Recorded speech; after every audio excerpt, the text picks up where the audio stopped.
Suntem la Canava Russos sau Crama Russos, o cramă cu un istoric foarte frumos, este cea mai veche cramă din Santorini și degustăm vinurile de aici.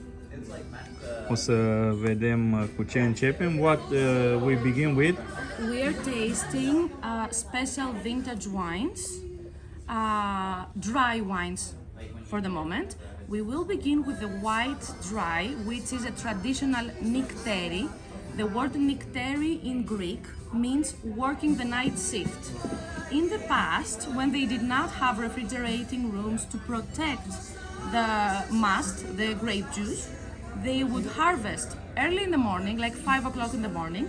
They would stop at 12 o'clock and come back at night to have the foot stomping, to crush the grapes during night time. Because at night time, you don't have sunlight and it's cooler. So the workers were saying, let's go have our night shift. And they named the wine after the time of the crush. This is vintage 2001. It is 100% Assyrtiko, barrel fermented and barrel aged. The alcohol is 14.6. It's a lot, but it's typical for Santorini. It is Assyrtiko has characteristics of citrus, aromas, minerality. Minerality is the rocky metallic flavor we usually have, and it is because the consistency of the volcanic soil. The next wine is the rosé, is combination of Mandilaria. Mandilaria is another local variety, and Assyrtiko, 50% of each, stainless steel fermentation, but bottle aging, and it is vintage 2004. The red one, which actually locals call the red wines black on Santorini, because they have really dark color. It is called caldera. You know what caldera is? Caldera, it's the name for the volcano. It's a geological term. It refers to the crater.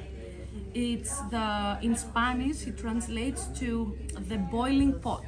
So the cliffs that we are overlooking on the island, this is the caldera. And it is actually the largest caldera in the world. It is 84 kilometers wide from one side to the other. But you have to consider the whole island as a volcano, not just the two small islands in the middle. I would give you a challenge for this one. Yeah. I would recommend you keep it in your palate, you take a sip, and you don't swallow quickly to fully experience the tannins. Tannins are the antioxidants. This is why doctors recommend red wines, okay? This is what keeps us young. So to fully experience the tannins, that creates a stiff, dry mouth feeling. You take a sip and you keep it in your palate. Tasting happens between nose and mouth. Below the neck, we don't experience any flavor, and this is why professionals use a spittoon. Do you know what this is? Yep. This is a spit bucket. Why would you spit your wine?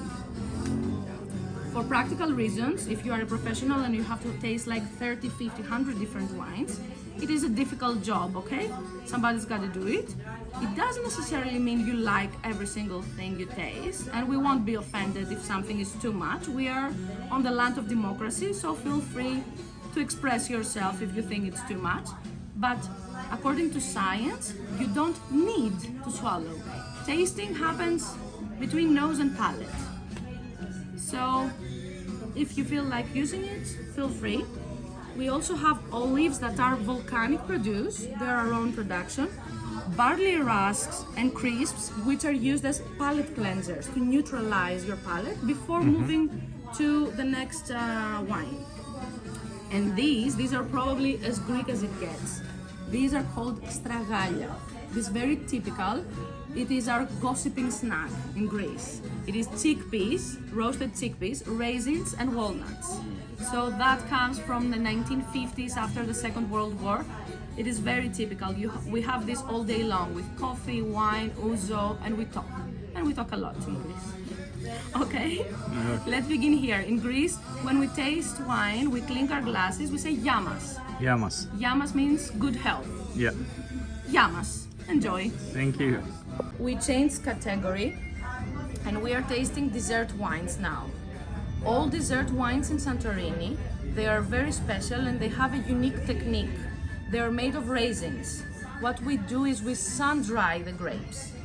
We do not add alcohol, we do not add sweeteners to the wine. It's the latest, the last harvest.